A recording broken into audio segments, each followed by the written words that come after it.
And it looks like we've got Cody, Robert, David, and Jan on here.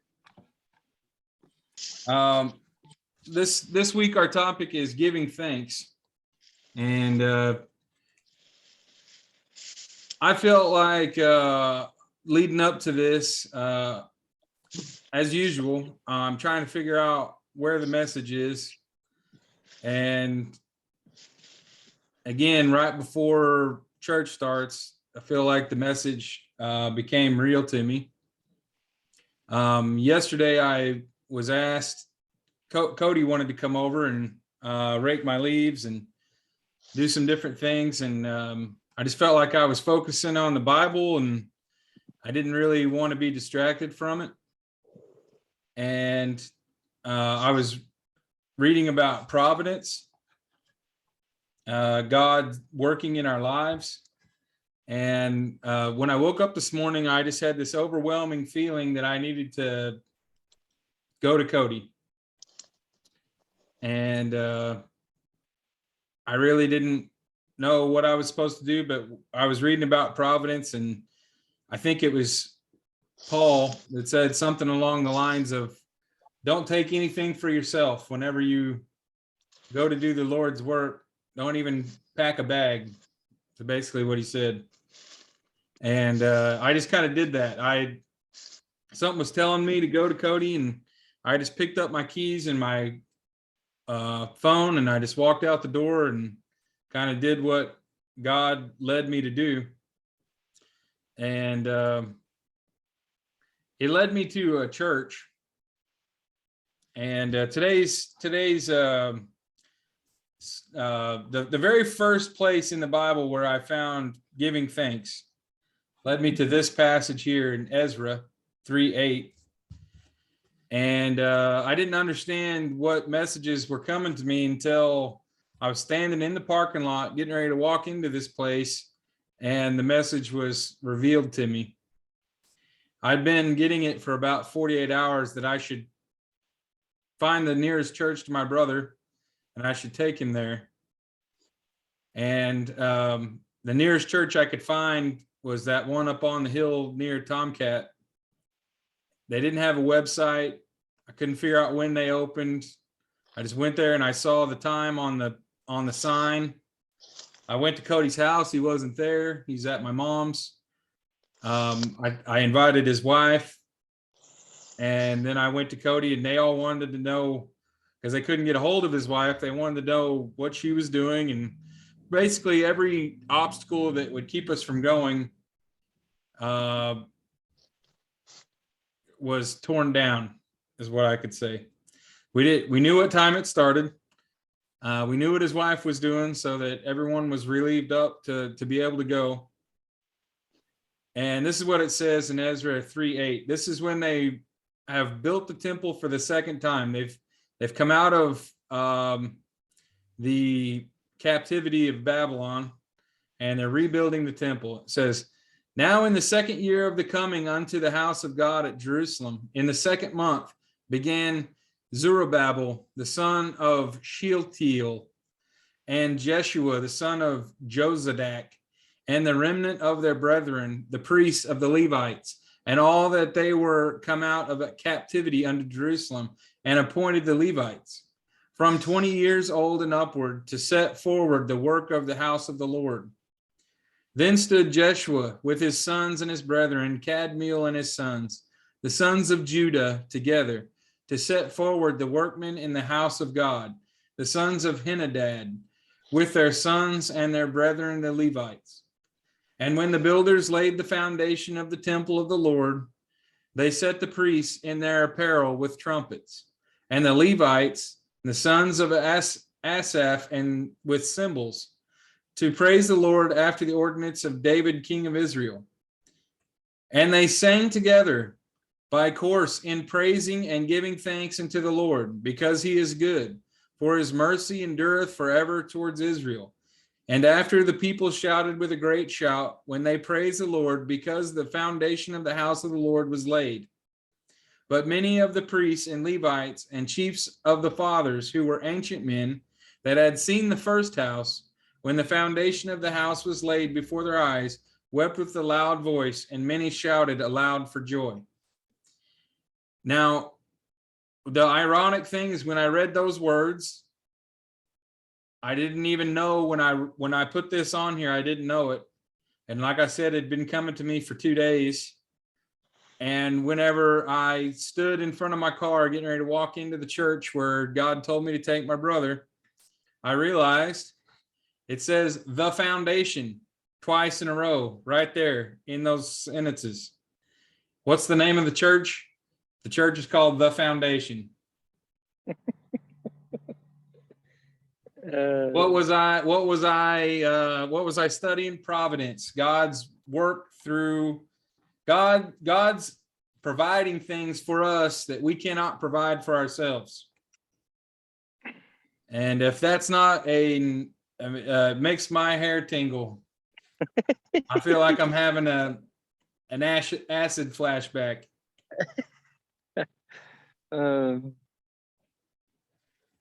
So there you go with that. That's where I'm coming from today. Well, yeah, and I love the church. I mean, it was right on time. That's for sure. And you said something in there. I should have done this a long time ago. But like he did to Job, sometimes he makes us go through a lot of heartache in order to make our blessing that much more fruitful. Mm-hmm.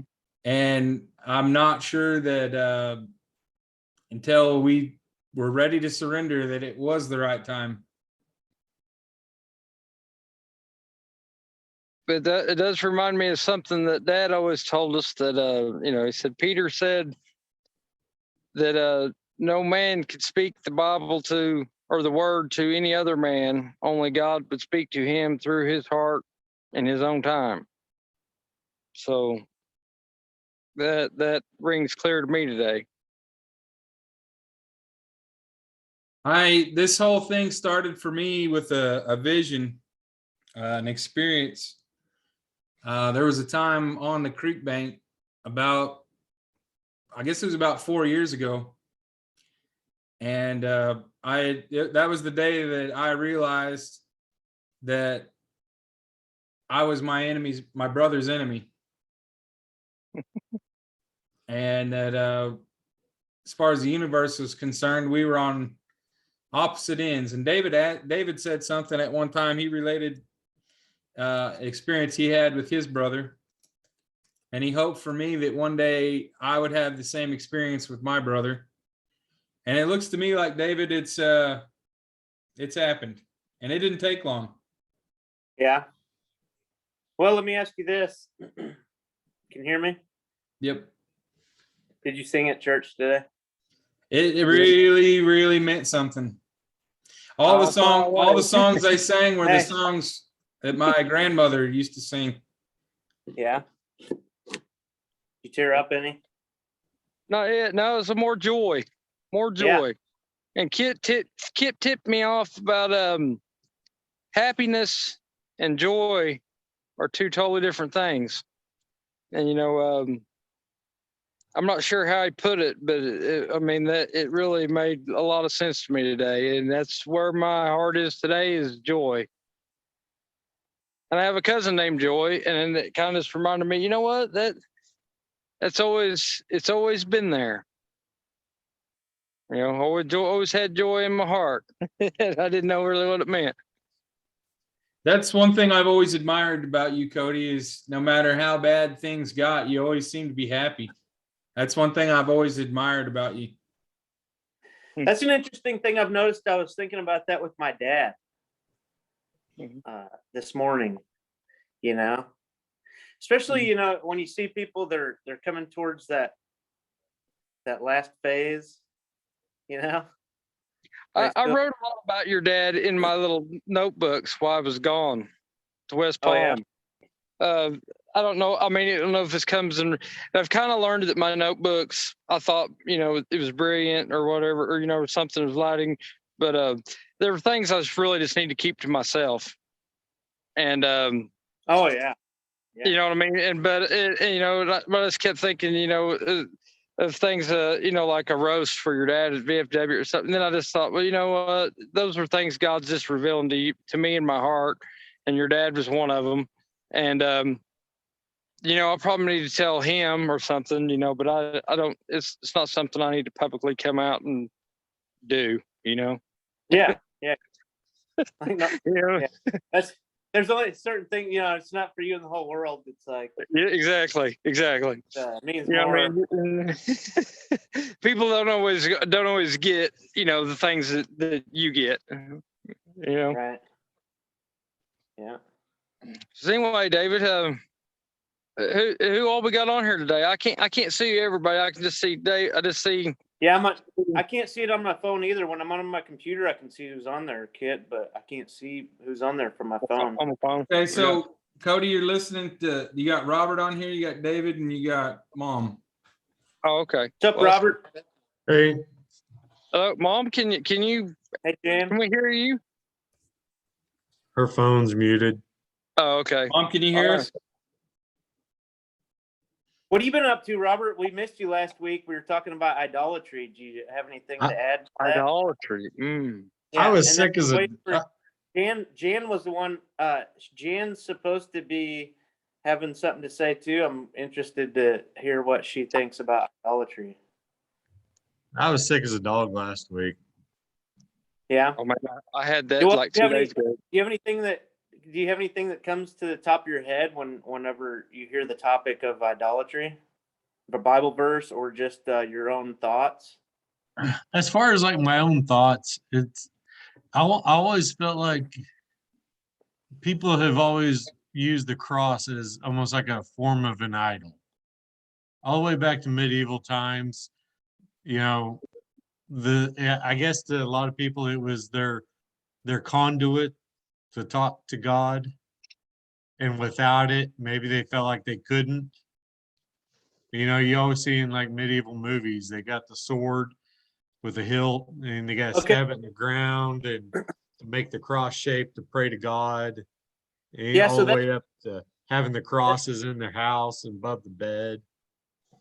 That's what we got into in the conversation, because Kit brought up about Moses and the golden calf, and then we were saying that idols were things that were kind of put in place of Jesus, Moses, an intercessor, the in between the cross, but that's not really what God wants, kind of thing or whatever. But we all kind of have our own. We know what it means, idolatry, whatever it is. depending on what interpretation you're looking at, some of them say, do not make golden gods.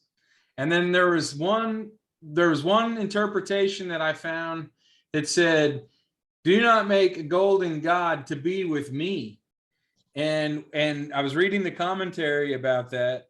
And one thing that was revealed was that like I always thought that they were worshiping other gods.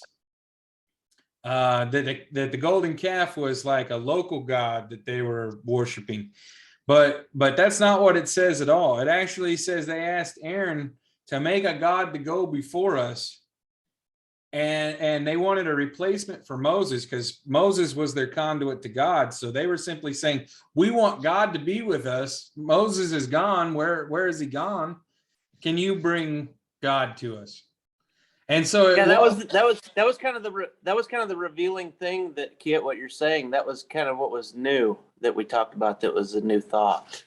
Yeah, go ahead. I watched some of that in your video that you posted, but I think that makes a good point that's what we were taught though as kids, that they made the golden calf to be worshipped. Didn't make any sense, did it? Yeah. Well, to touch on that, what about the candlesticks, like when you light for prayer, or that people don't see that as much as an idol, like the golden calf and what about Christ as the chalice, the cup?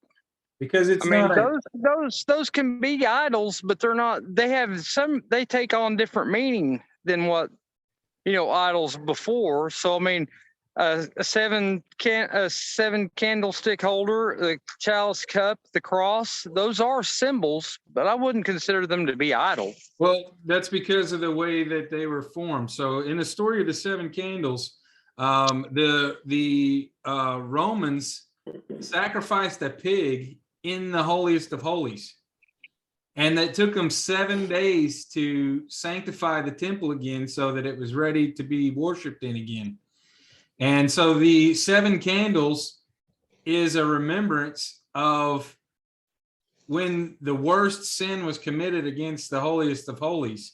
And so it's about being sanctified.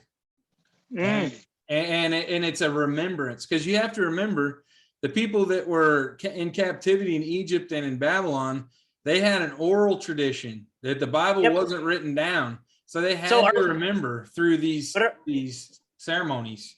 But are we supposed to keep replicating those candlesticks and everything? I mean, is that something we just keep making and doing over and over? Or was there a specific one that represented like I thought it was, I had to do with the seven spirits too. I don't know. In my opinion, that that is Jewish Hebrew religion. I don't think. I guess they keep that tradition. I don't know that. I don't know. I found out I don't know anything about what the Jews are doing now.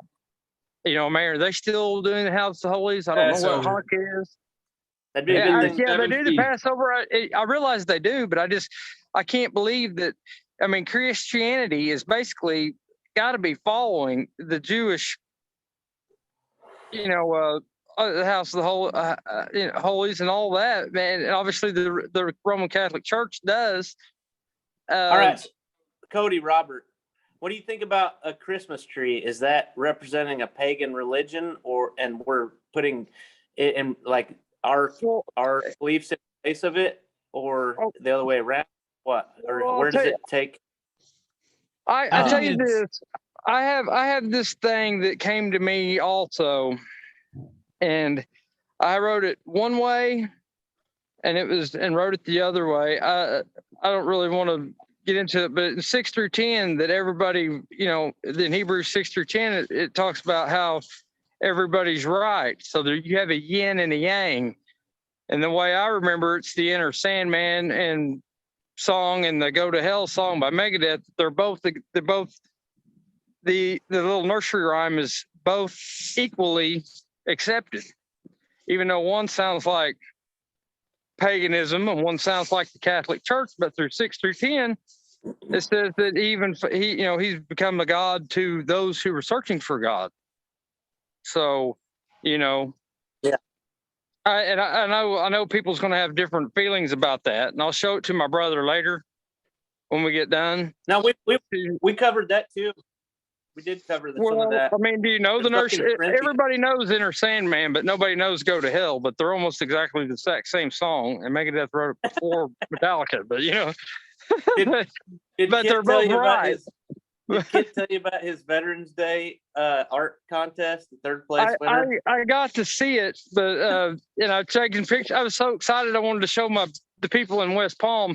And by the way, I suggest everybody, if you get a chance to do something like that, I went to a co-ed place, and there was doctors, lawyers, tech accountants, and it was all freewheeling. You could roam around. You could leave. I went on runs every morning at 4 o'clock in the morning, 3 or 4 miles off the place. There's nothing holding us there. And I just said I haven't had the words to express it, and I got to make sure all my thoughts are clear and what I'm trying to express. But I hopefully in the next coming months that I can put it in a way that is helpful to others in my experience. And I encourage anybody. I mean, the acupuncture, that's something I think we all do too. The massages, the acupuncture, the kung fu like things we did on the beach, surfing, that acupuncture, it was drawing out old dirty blood, and they'd do these suction cup deals where they'd suction that old blood to the surface and then acupuncture it.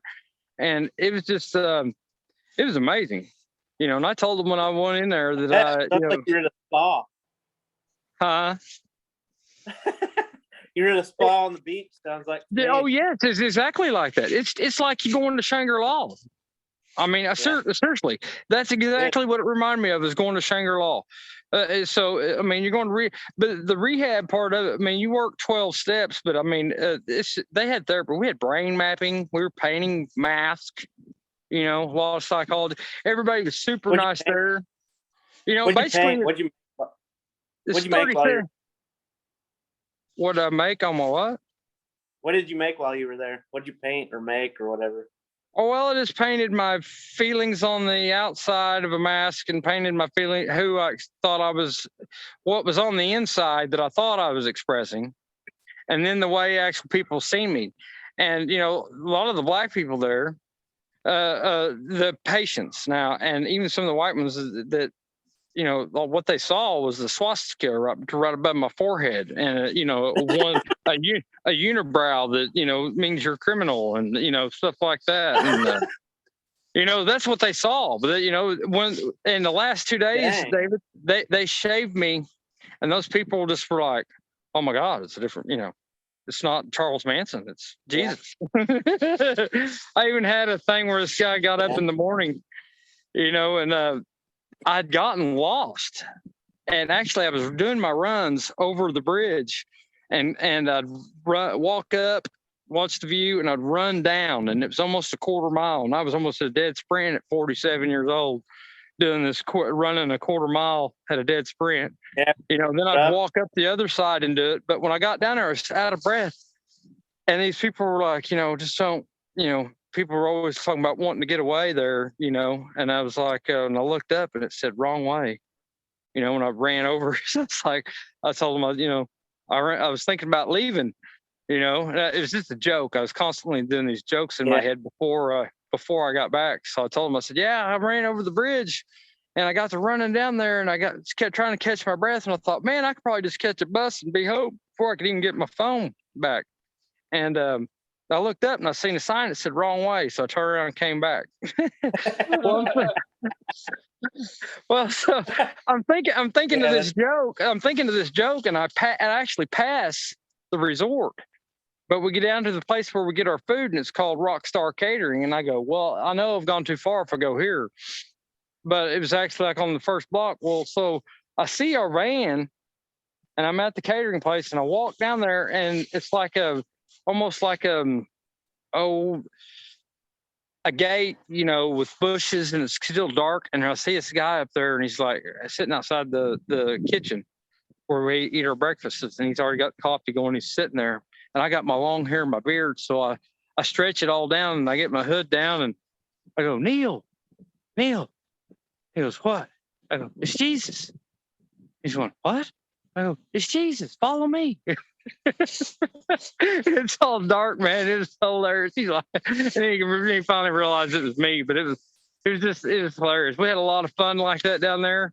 The people I met, I mean, every morning you have a meeting with everybody. You write down your goals and your gratitudes, and then they'll read a passage, usually from the Living God, a book, and then one from our AA book, the 12 steps, and then everybody shares their goals and gratitudes, and then you go about your day, and you go to your next little thing, whatever you do. They probably thought you were the weirdest person they ever met.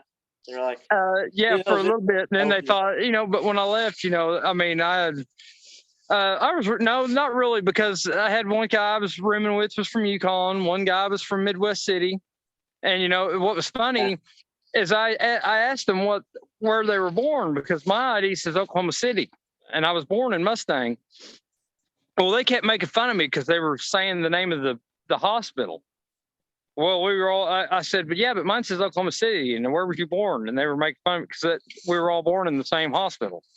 And one of them was calling it the name of the hospital, and the other one was calling it the name in the street. And mine just says Oklahoma City, and I don't know any of that stuff, you know. But they do, because they still live there. They were laughing at me. And of course, there was a kid from Jay there when I left, and he owns Mountain Mamas. So, I mean, Well, and think about that. actuality, Think about what Uh-huh. that. Think about what that with like the Bible. How you guys had 3 different names for where you were born, or the way you described it. yeah, yeah. Oh, So- David, the kid from Midwest City. I mean, he looks like Henry Rollins, and he's got sleeve tattoos, and he's big. I mean, he's huge, muscular, and I got to messing with him after I got to, was wrestling around there, man. And he tried to walk my dog, and boy, he'll picked him quick, man, in front of about 10 people, and he's 37 years old, and I was 47. I was like, well, you about got the Tulsa ride put on you. And it's kind of funny because I didn't have any business messing with him, but I still had it, Yeah. Oh yeah. Anyway. All right, let's talk about some things that, Cody already touched on gratitude. I was looking up giving thanks. We're in the middle of Thanksgiving, and I found this video about this guy, Robert Emmons, and he has a book called Gratitude Works, and he's done research on gratitude for 15 years, trying to find actual evidence of what happens when people pay attention to gratitude in their life. He talks about a guy who has 3 stones that he keeps in his pocket, and he goes about explaining it for this video is probably 2 hours long. But what I got out of it, I took a little bit of notes here about what he says about gratitude. So the 3 stones, which he doesn't say straight out, but from what I got to it, the 3 stones are gratitude, grace, and giving. Gratitude is essentially noticing that the things that you're given are not things you could do for yourself. To recognize God's grace. That's what providence is. So the definition here of providence is forces outside of us are doing things for us that we cannot do for ourselves. The opposite of that is pride. To think that you're doing it all for yourself. And pride is one of the things that lead to the fall. 7 deadly sins. Dad used to tell us pride was one of the 7 deadly sins. They had that down. Pride, pain is forever. Pain is temporary. Pride is forever. Well, pride is one of the 7 deadly sins. One thing he said about gratitude, this is a quote from a very rich man that was there to, they wanted him to give advice about how to be successful. And what he said was, I cannot give you get rich quick scheme advice, because not any one thing I tell you is always going to be right. But I can tell you the ultimate get rich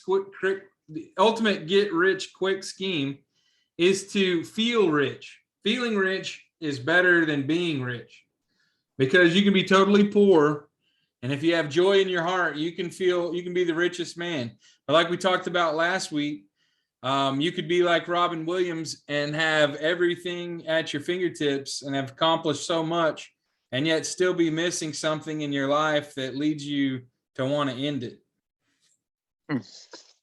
Another thing that he talked about, which Cody already talked about, was happiness versus joy. He says a consensus shows that happiness tends to be more external in nature. What's happening in someone's life. Happiness is momentary. You may be happy today, but not tomorrow. Joy, on the other hand, can be felt during unhappy circumstances. Example, seeing relatives at a funeral when you're celebrating the life of a loved one.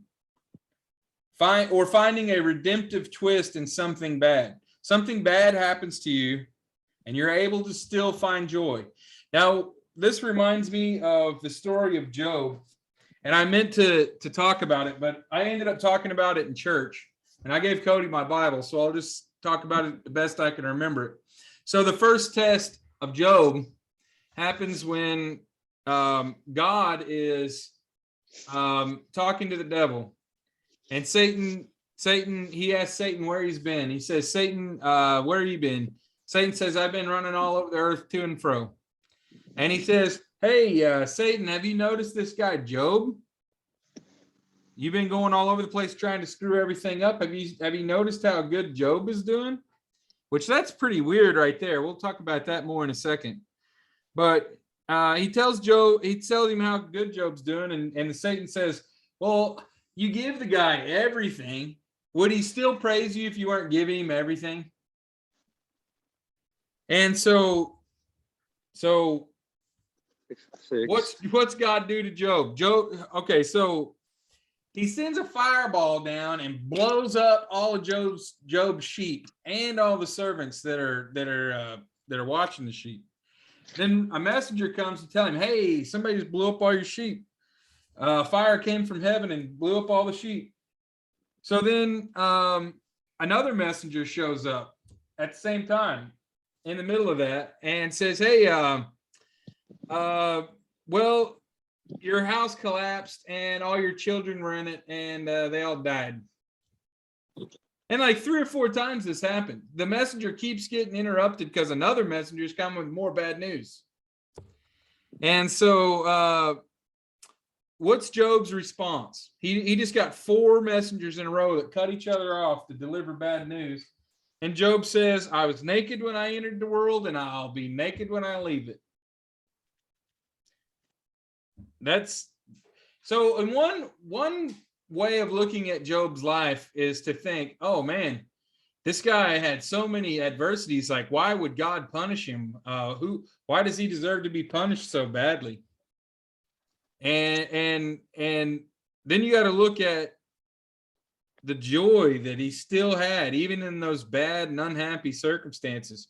And you almost have to look at Job with respect and with envy, to have that many bad things happen all at once and still have a good attitude.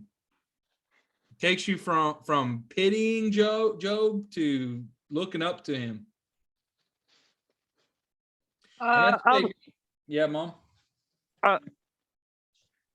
Well, no, this is Cody. I was gonna say, it says here from the passage of Job, don't try to prove anything to a survivor. An arm about the shoulder, a firm grip of hand, a kiss. These are proofs grief needs, not logic, not reasoning. Hello? I think Kid walked off Out of his room. Your kid just got here with Mom. Okay. Well, anyway, that said, did you hear what I said, Kip? Anyway, that was kind of neat. You're talking about Cody, can you logic say and that reason? again? Yes, I said it says here in Job by the author Joseph Bailey, Job 2:11 says, "Don't try to prove anything to a survivor. An arm about the shoulder, a firm grip of hand, a kiss. These are the proofs grief needs, not logic, not reasoning." That reminds me of something you said earlier about, I think you said Peter, about not trying to, you can't teach someone the Bible. God will talk to them in their own time. Mm-hmm. Yes, this one, this is something pretty special I just come across here. Anyway, let me what's going on with Mom? Is she all right? Yeah, she just brought Justice over here. They were distracting me. I'm not sure where she is. She'll be on here in a minute. Okay. One thing I'd like to say that I found in my studies of this video here, my notes from this video, he points to another book that a guy wrote, and I just like to read it out loud. He says it's like God's grace has been hijacked. You shouldn't read the Bible as a self-help book to lead you to clean living. People go about trying to fix everything about themselves and about others. It is not about how much we love God, but how much God loves us. It's not about us at all. And the Bible is about what Jesus has done for us. Now, me and Cody were talking before this started about someone who we would like to help.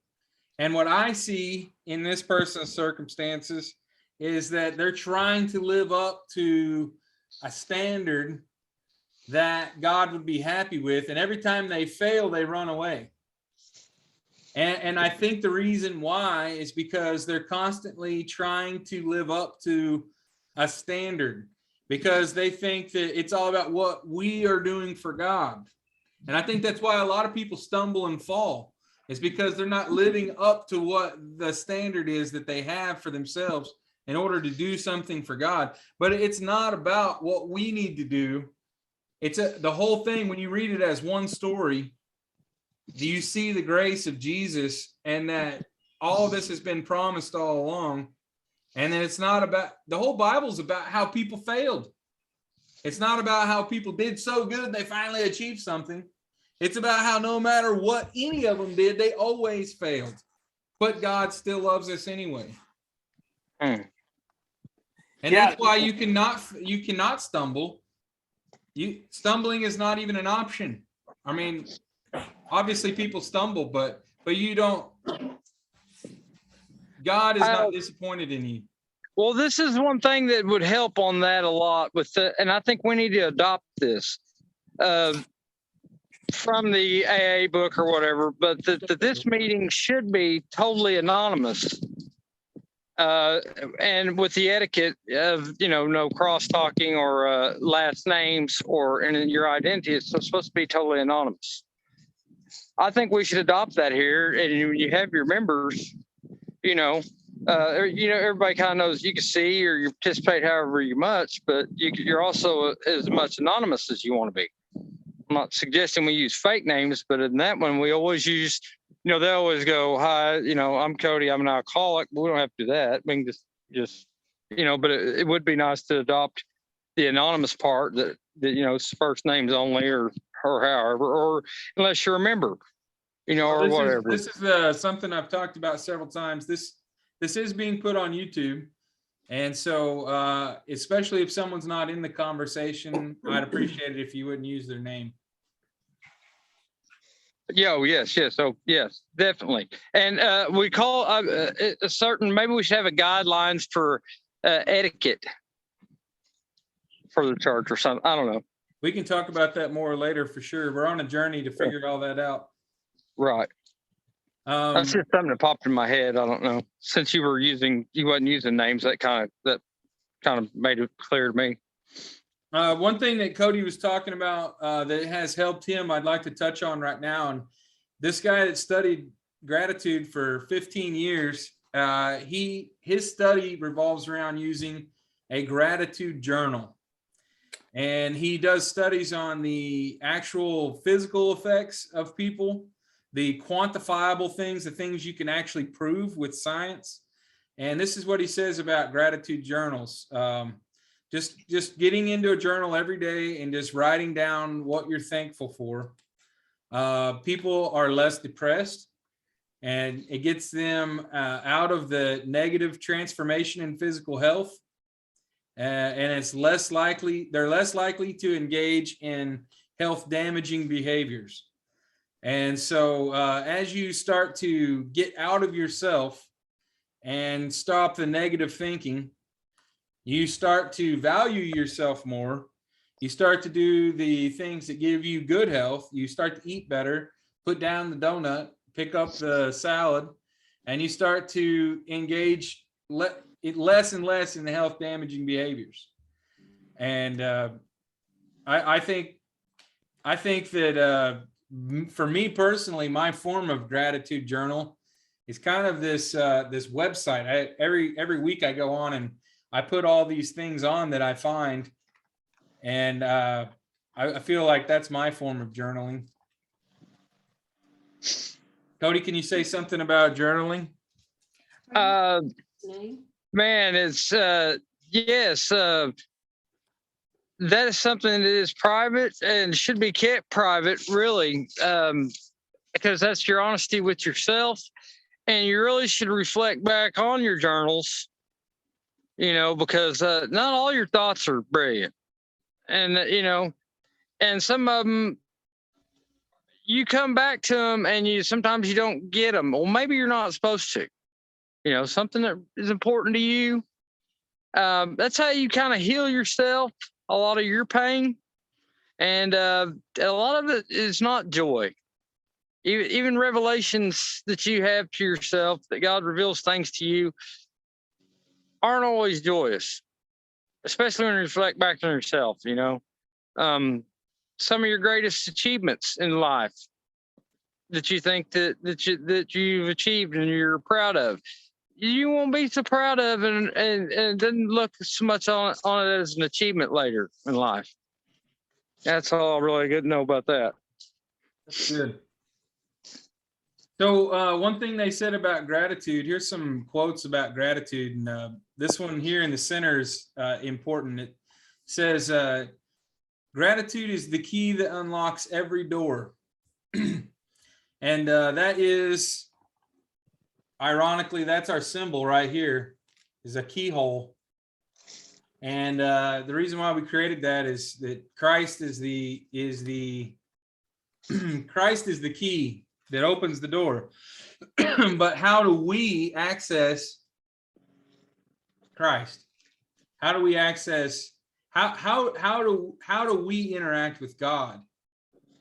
And the way we can interact with God to unlock these doors is to give him gratitude, to give thanks, to realize he's working in our life, and to simply acknowledge that and be joyful.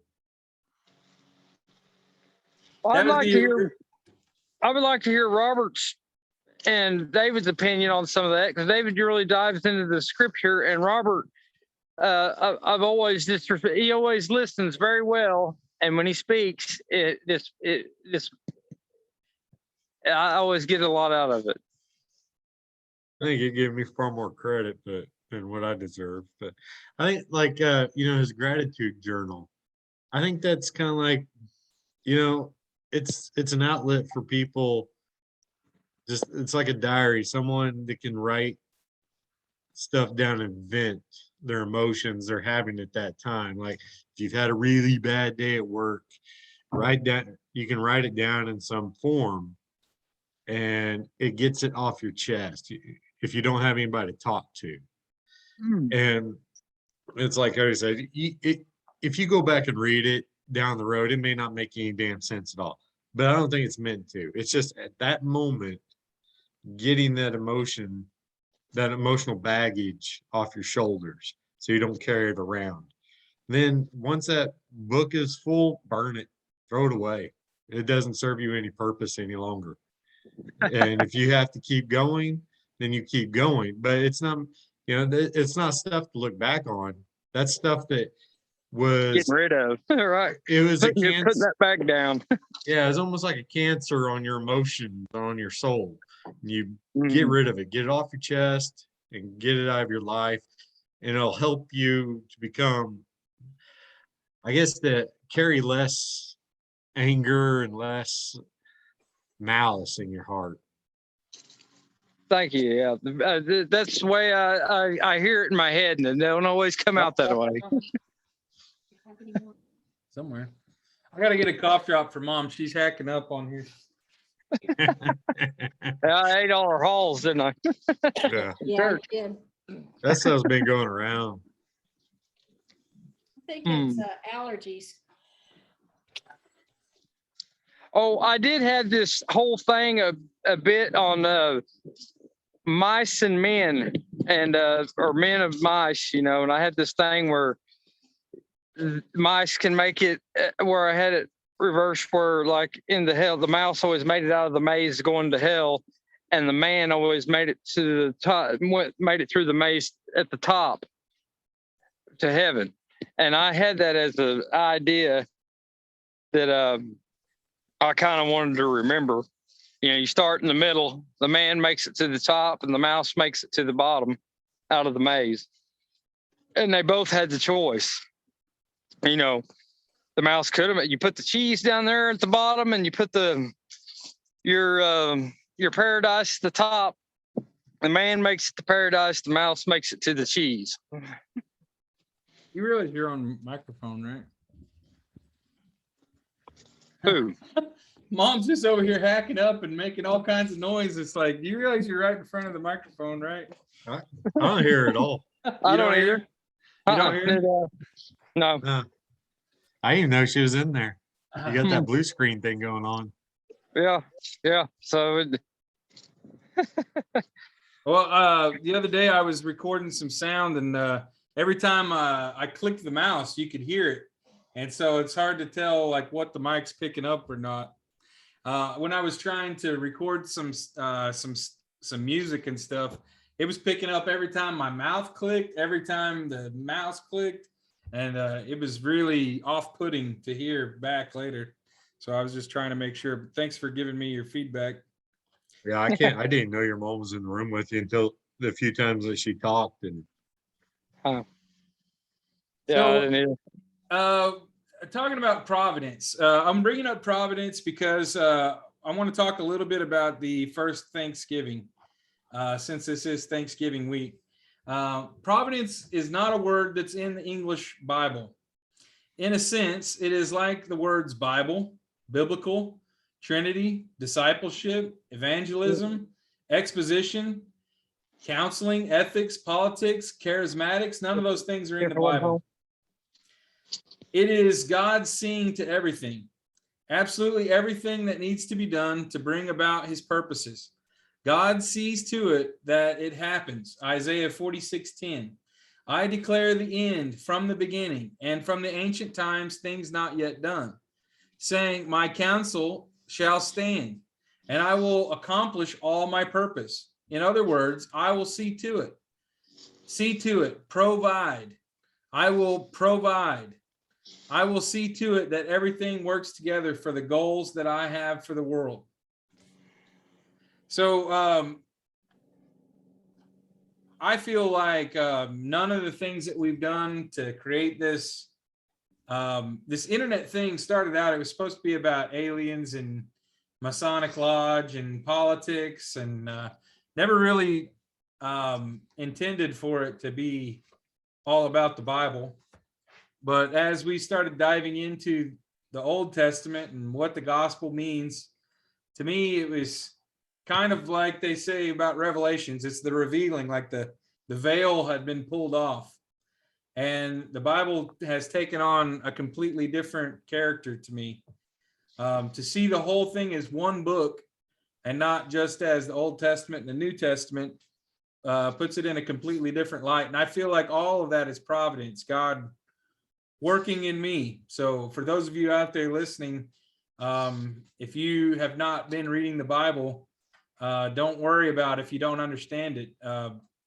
As you start to dive into it, it'll be revealed. That's the magical thing about it. Yeah. In your own heart, in your own time.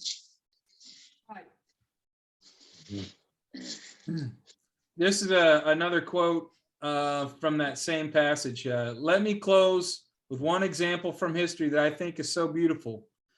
This is question 27 of the Heidelberg Catechism. The date on that is 1563. Question: what do you understand by the providence of God? Answer: the almighty, everywhere present power of God, whereby, as it were, by his hand, he still upholds heaven and earth with all creatures, and so governs them, that herbs and grass and rain and drought, fruitful and barren years, meat and drink, health and sickness, riches and poverty, indeed all things come not by chance, but by his fatherly hand. That's a good summary of God's providence, wise and purposeful sovereignty.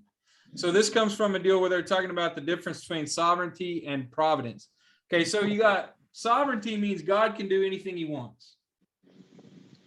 And then there's providence. Providence feels like God's working in your life. Now, why is God working in your life? He can do anything he wants. Can't he just make you a preacher? Can he just start off like that? We have a bit of a choice that we have to make. And are we taking away God's sovereignty if it's about our choice? If we're choosing, then is God really choosing? And so this is the providence is about co-authoring, co-creating with God, walking with God, and him being at your right hand, and him walking before you and revealing the path, the light in the darkness. And so that's really what we're talking about here. It is a relationship with God, and not our choice and not his sovereignty, but our co-creation. Yeah, it's a topic that, like you mentioned about God can do anything he wants. And why doesn't he make us do these things? Yeah, that's a whole big discussion in itself, because that's like, you get atheists, especially, that's always their go-to. Well, if God exists, why did he allow any of this to happen? Why didn't he make that person stop or make this person do something? And I think it all has gone, in my opinion, my belief is that's where he's given us the free will. He's given us all the tools and the guidelines that we need, and it's up to us whether or not we follow them. We all have the choices to make, whether we want to do good in our lives or if we want to do bad in our lives. And it's not whether or not he's going to make us do them or he's going to make us stop doing them. It all goes back to me, it's like he's like, here's everything you need. This is what I want you to do. Now, I hope you do it, but I'm not going to make you do it. That's going to be your decision. I don't want to. And it's like Satan's working just as hard. Can you guys hear Mom? Yeah. Yeah. I said Satan's working just as hard. That's why it's a constant battle. And that's why you have to put, what the saying is, put on the armor of the shield and everything. Because anytime you're getting closer to God and doing his will, then that upsets Satan, and the more he's going to attack you. Of course, his attack is in disguise. It comes in colored clothing, like one more margarita isn't going to hurt. One more taco is not going to hurt your waistline and make you all that. But if you just go ahead and taste the fruit, you'll be fine. Well, we all know what happened when they ate the fruit. That's when it all went to hell in a handbasket, was because they had free will. And that's why we're in the way we're now, because sin is in the world. And we're never going to escape it. That's why we have to have the faith. Now, this preacher today, Sam Smith, I know it was in Hebrews 10, I think, showed you so many times where it says, by faith, Moses did this. By faith, Noah did this. It was all by faith, because they didn't see, not everybody gets to have the face of God, and but I just want to say that it's always out there. And we don't know why this idiot man, crazy man, mowed down those people in the parade the other day. He's a madman. And we also had more mad people out there saying that he needs to not have to be accountable for it. Oh my God. Really? Yeah. Yes. It's Matthew. It was Hebrews 11 is what you're speaking from, though. Right. About the faith. Yes. Yes. But I do want to say something while I'm not coughing, that on that idolatry thing, what I was, what relates to me in life is how many times I put other things in front of my quiet time. If I would just start my day, giving thanks that I woke up, that I had a breath of air. When you see so many people struggling with this COVID stuff, struggling to get a breath of air, and you're like, that is something you have to be grateful for, because a lot of people don't have that. Look at our situation today. People are turning against each other about the vaccine and all that. Yes. So it's like, you got to find peace and let people have their own decisions. Peace. But we have mental health issues, all over the place. Most of us do have some kind of mental thing, I think, that disturbs us, that we stew on. But with the idolatry thing is, for me, I may put in mine really is probably TV. I may stream a series of something that have spent hours on and not spent 10 minutes with God.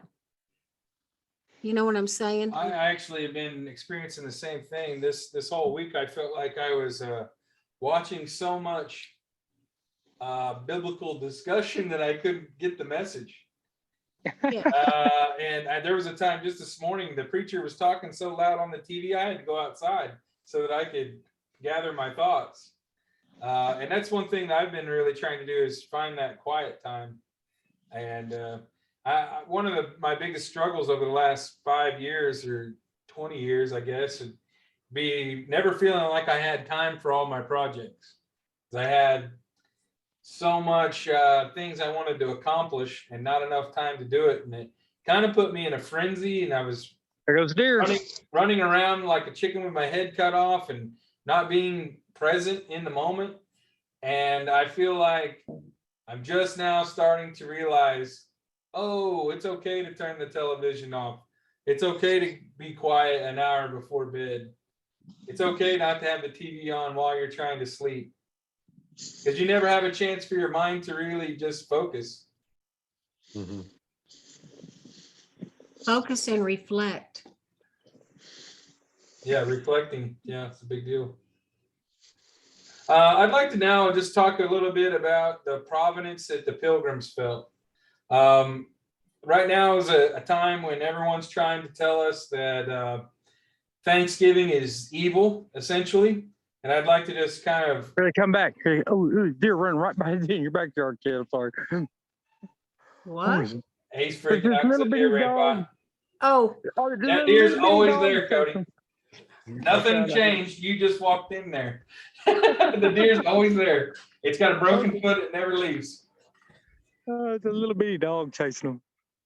I'm sorry. Oh, go All ahead. right. So the story of the Pilgrims that everyone's missing is providence. One thing that the preacher at the foundation mentioned is that the Pilgrims traveled 3,000 miles across the ocean, and they had like a yearly meeting. And at this yearly meeting, they were talking about building a road 5 miles inward into the wilderness. And they were voting against it because they were like, who's going to use it? Who's going to go 5 miles into the wilderness? And I thought it was an interesting point that they were willing to travel 3,000 miles across the ocean, but they weren't willing to travel 5 miles into the wilderness. But the main point that I wanted to bring up about the Pilgrims, and what I found is it's really difficult to find any information about them. When you Google Providence and the Pilgrims, the majority of the information I found was not correct. So it's no wonder people don't know the real story. But I think part of that is because too many people are trying to rewrite it. Oh yeah, that's probably true. Well, they've been trying to do that ever since I guess it was Columbus. What they say is Columbus hit or discovered America, but we obviously know that's not true. Well, one thing that a lot of people don't know about that story is the Native American that helped them out spoke English. Just think about that for a second. So he'd already been to England, and he already knew about English people, and he went and made peace with the neighboring natives. One of the original native village they came upon was abandoned, and no one had lived there for quite some time. When they finally met a native, he already spoke their language. That reminds me of That's the reason why they gave thanks, is because, hey, look, God just brought a dude that spoke English right into our camp. And we're all about to starve to death, and he brings 90 natives show up, and they all bring deer and stuff with them. And so they're thanking God for providing for them something they couldn't provide for themselves. That's providence. Well, it kind of reminds me of something Mark Coffrin had said to us years ago. He said, you know what, we been able to do the spaceship that hit Area 51. He said in the glove compartment, the instructions were in English. You know, so that was us traveling back and, you know, trying to get back. We were time traveling. Area 51 was actually time travelers. You know, and they crash landed when they come back from time, from the past for the future, or from the future. I mean, he said, yeah, the instructions were in English. If you watch the alien interview, that's what the alien says in the interview. There's an alien interview out there where they ask him all kinds of questions, and that's essentially what he says.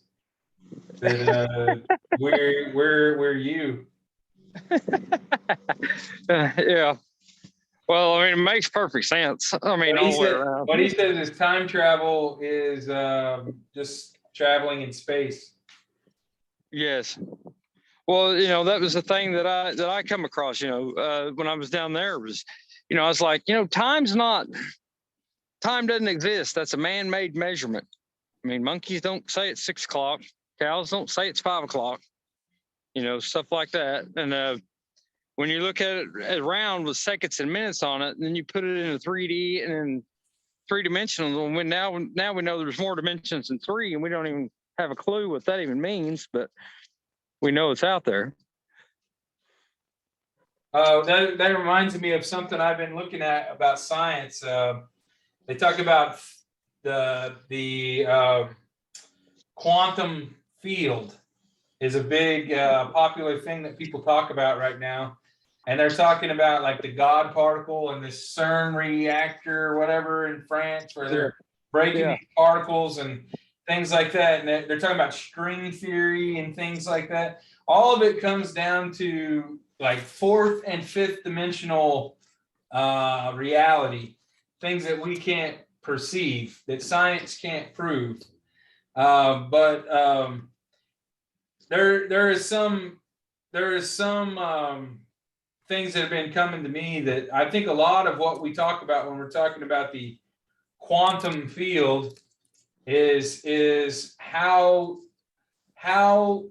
people expressed themselves when they were talking about the kingdom of God in the Old Testament. Essentially what they're talking about when they're talking about that even the kingdom of earth is within you. The kingdom of earth is at hand. The time is nigh.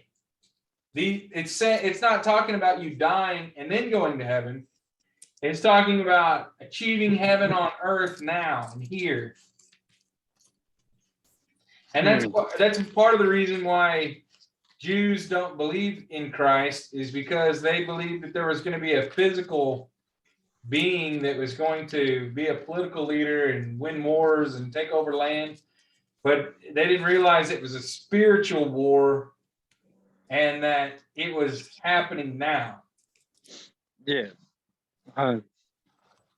Well, you know, I think it's ironic that most of the people that have made discoveries in the scientific field of the 4th dimension happen to also be Jews that are trying to find the answers that Jesus already gave us. Just to touch on that a little bit, to remind people, you know, how where the proof is in that is, you know, Dad used to tell us, or me, that if you had a big enough telescope, you could see all the way back to the Big Bang.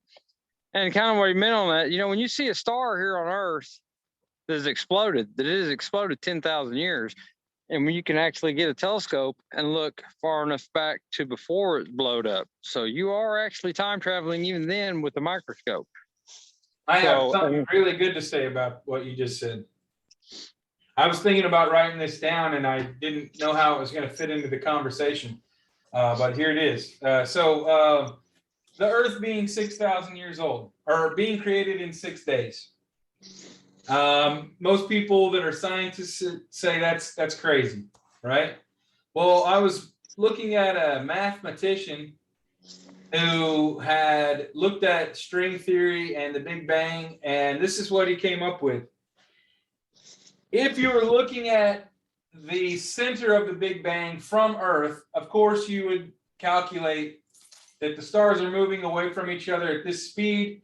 And so, the Earth is so old, or the universe is so millions of years old, because we're calculating it, moving it apart at this speed. But if you are in the other direction, if you're at the epicenter of the explosion and you're looking out, oh, wow. and you calculate how fast everything moved apart, your calculation would be exactly 6 days. So that's insane to think about. There's no one that could calculate that from our position. The only way you could calculate that is if you were in the epicenter of the explosion. That just makes, I mean, that just makes it crystal clear, like looking through a mason jar. Well, that tells you who wrote the Bible too. Yeah. Well, it has to be how, they always used to say, God looks at, timeline. You know how you write down a timeline and you put all these points in there and these times. Well, I mean, if you can only see 3 dimensions, I guess that makes sense to you. But if you were at the center of the earth or center of the universe, then it totally, your viewpoint would be totally different. It's not a timeline. It's view from the center of the universe. It'd go back to time and speed are relative to your perception of it. Yeah. It's like if you're standing on a road and a car passes you at 100 miles an hour, it's going really fast. But if you look up and see an airplane flying over at 30,000 feet, the thing is going several hundred miles an hour, but it looks like it's just going slow. It'd just be like, if you could look down on the entire galaxy. Yeah. Well, it's just amazing. The speed of light, we have nothing that could travel at the speed of light. But if you looked at light, we have light. The entire galaxy, light would travel very, very slowly to get across the galaxy.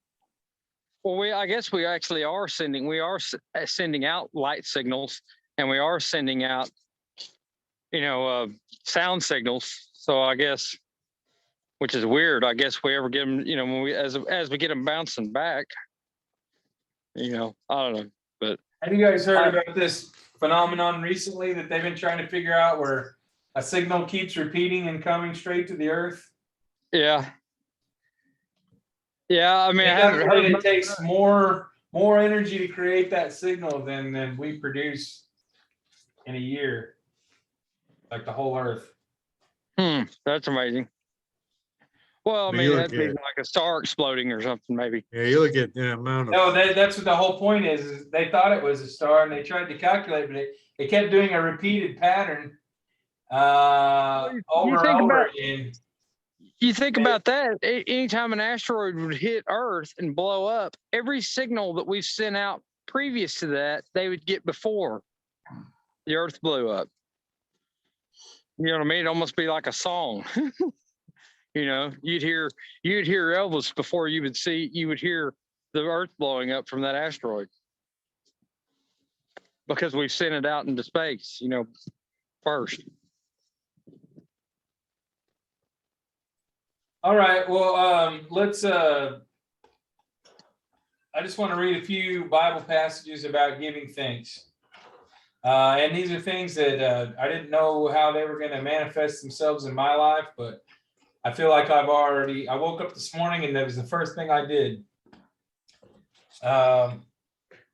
You have put more joy in my heart than they have when their grain and wine abound. Psalms 4:7.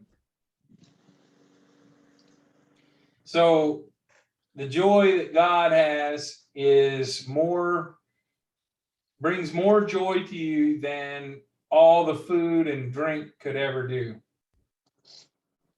And we know that for those who love God, all things work together for good, for those who are called according to his purpose.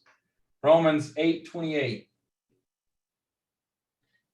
1 Thessalonians 5:18. Give thanks in all circumstances, for this is the will of God in Jesus Christ for you.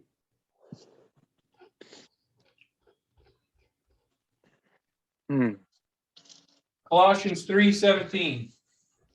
And whatever you do, in word or deed, do everything in the name of the Lord Jesus, giving thanks to God, the Father, through him. Philippians 4:6.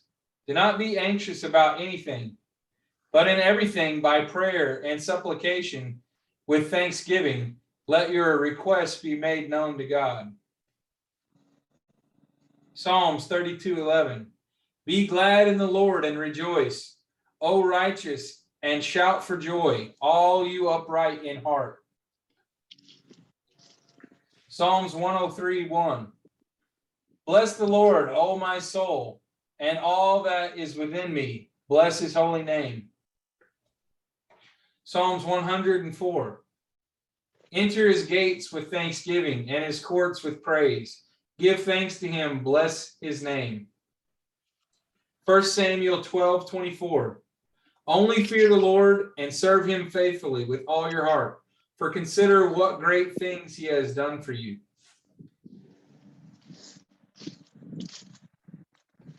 I want to say one thing to Mom before you take off anymore. Remember, Mom, do you remember the song we used to sing? Joy, joy, joy down in my heart, down Yes. in my heart. Yeah. Well, Robert and Kit will know that too. We sing it all the time at church. Well, David, you and Robert be sure and ask me about the great tiger I seen in my dream here. Okay. I'll have to tell that at a different day. Why don't you go ahead and do it now? Well, I had this vision or dream that woke me up, and I was petrified, and I thought I was insane or schizophrenic. But I was viewing. It was a man. He had red hair and blue eyes, and it was like I was watching a video, and I told Kit how this was, but there was a therapist or something talking to this man sitting in a chair, and the video was on this man, and it was he started talking about, it was interviews of him as a man, and then there was interviews of this monster, but I couldn't see the monster on the other screen where he was turning into some kind of monster or something. And then he got to control it, but he couldn't control it until the doctor took him to the zoo and stood apart from him. And the great tiger, was sitting in front of a big tree and just sitting there in the zoo. And there's like the pit in between, and there was a bench out in front. And he just set the man with the schizophrenia or whatever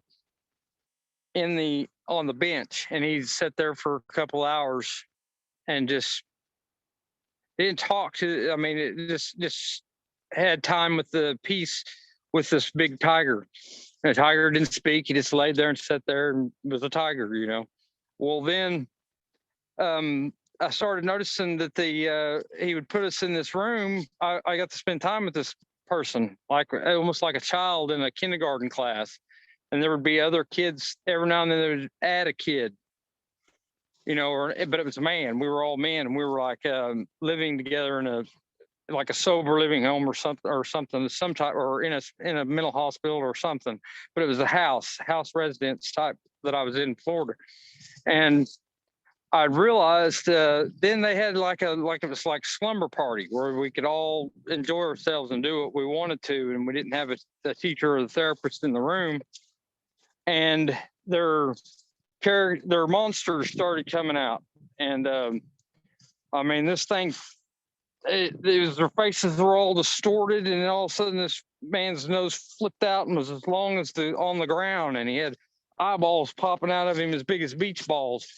And they were all giggling and laughing and having fun. And these other ones were kind of, with one hand would be real small and the other one would shoot out a hand real big. And I ran out of that room and I stood outside and I was scared to death to go back in there. But I knew they were my friends. And I knew in the darkness, I was outside looking in through the window. And then, and I knew it was my friends, but I was scared of them. And I knew that, the people didn't have our problem that was in the back in the dark, lived across from us. And then I realized that, oh my God, I'm just like them. I'm going to turn into a monster, or I have monster characteristics. And it really scared me. And the nurse, I'm in her bawling in the nurse's office, and she had told me that, just gave me a pill and told me to go lay down in my bed. Don't lay down back on the couch, which I later found out that I'd rolled up like a tortilla and rolled off the couch and rolled up into a blanket under the coffee table. And it hit my elbows and my head trying to get out of that thing. So, I kind of come to that conclusion. But anyway, then 2 days later, they shaved my beard, my resident friends, and I'm combing my hair in the mirror, and I get a glimpse, and I'm just like, oh my God, that's the dude right there. Oh, he had red hair and blue eyes, and I realized that I was that guy that I was scared of, that had that monster in him, and and this went on for. I had it was a really neat dream, but that was my schizophrenic dream and my real revelation. But before that, I was blacked out for 12 days. And I didn't know where I was during this thing. And this is real. I didn't know. I got on a plane sober in Tulsa, and I woke up at Ambrosia 12 days later and had no idea. To my conscience, I had no idea. But I was watching YouTube videos, and I knew that Metallica was in Hollywood, Florida, the 4th. And I come to find out that I was in Hollywood, Florida, the 4th, which is actually Fort Lauderdale. And things started coming back to me. But there for a while, I was going to call Mom and ask her if I was dead. I really thought I was dead for 2 days, and that I was going to have to work them 12 steps. And I was in purgatory. And that when I got out of it, I was going to go to my version of heaven. And I realized that, okay, I'm dead and I'm in purgatory and I got to work these 12 steps. But when I get home, I'm not going to see my kids anymore, how they really grow up. I'm going to see my version of heaven. And it tore me up the first night. And then the dream happened. I thought I was schizophrenic. And a cop from New Jersey that was up there working the 12 steps, it was a resident, a patient. He told me, he said, first rule is, Cody, you can't be schizophrenic if you can say you're schizophrenic. So, and I found my book. I found my medical thing that said I was in Chapel Hill, Fort Lauderdale, which, made me start to realize. Then I started to remember things. And I was actually playing guitar at Chapel Hill and had watched the concert on YouTube in Fort Lauderdale. So I wasn't dead. I had to tell these people. Then I had to tell them, I was on, the dream was about me. So now I'm not schizophrenic, Then I just had this revelation come to me that, okay, either one of three things, either dumb luck brought me down there for this, or Eric Schreiber had to sacrifice himself to get me down there to realize this, which in your steps, the first thing is forgive yourself and leave your burdens of other people and make amends. So I couldn't do that. And the third option I come to was that God brought me down there. And that's what I told him when I went out. I said, 7 days, is when I got to go home.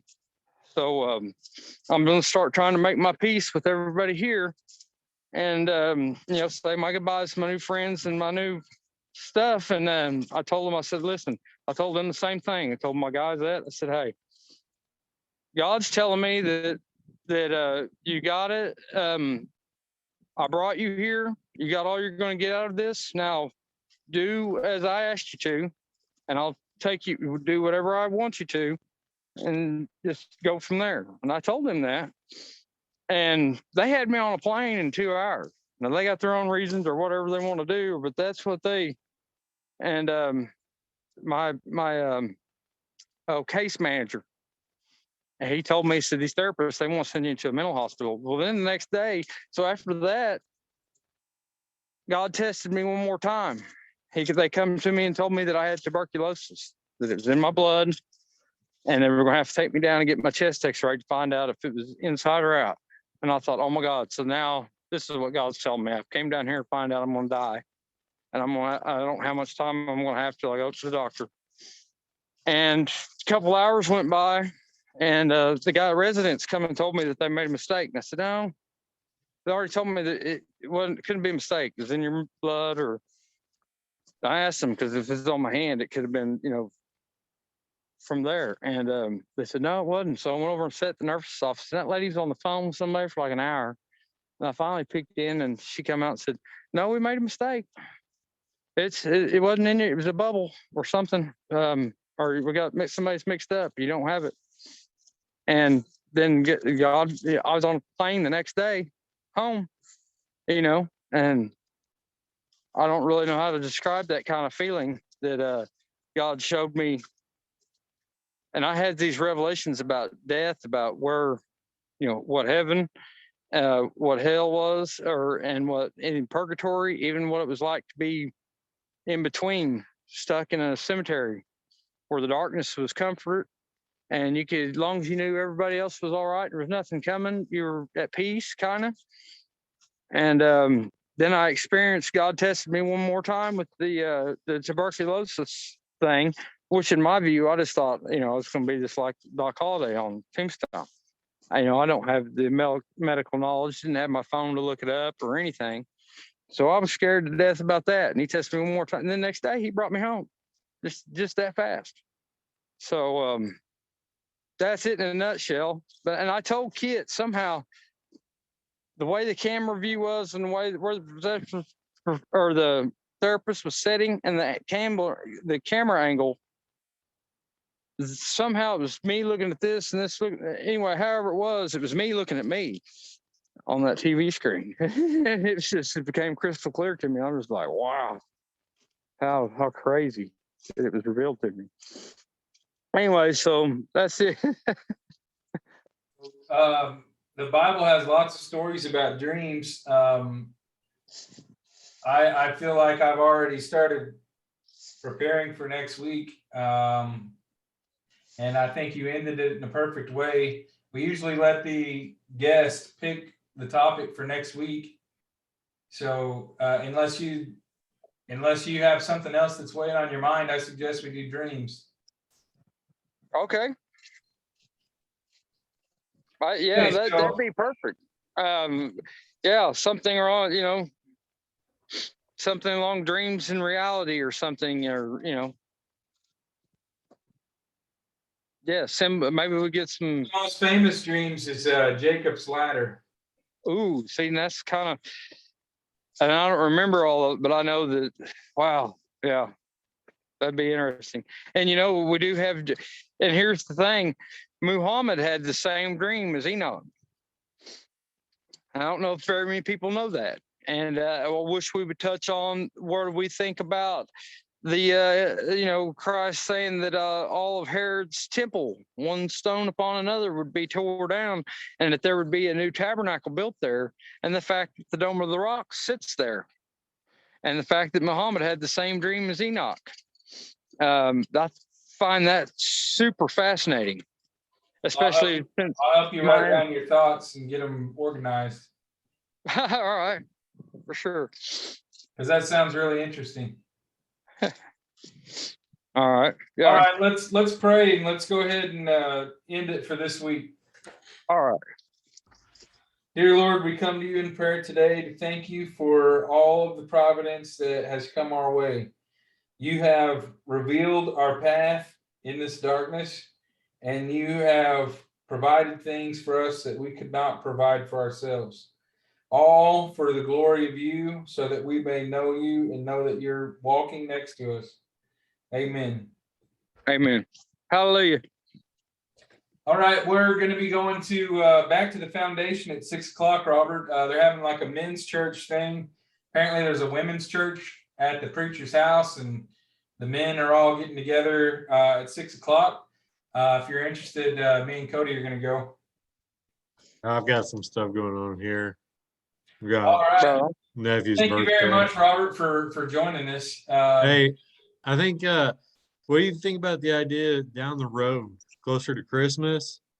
Maybe discussing like some of the Christmas traditions. Like Ooh, yeah. David had brought up earlier about Christmas trees and stuff. You know, maybe Yes. hitting on some of the histories of that. I'd like to know type more of stuff. about Hanukkah as well. Bit of I like would like Christmas to- trees, I Yule would like- logs. I would like somebody to give us the Russian what their, because I know they have religion, and there's so many people like around the turn of the century at 1900s, from 1800s to 2000. Touch on a little bit about Christmas in Russia, what that was been like. There might be something to consider down as it gets closer to Christmas. Yeah. Yeah, that sounds good. All right. See you guys. All right, love you guys. See you next See ya. time.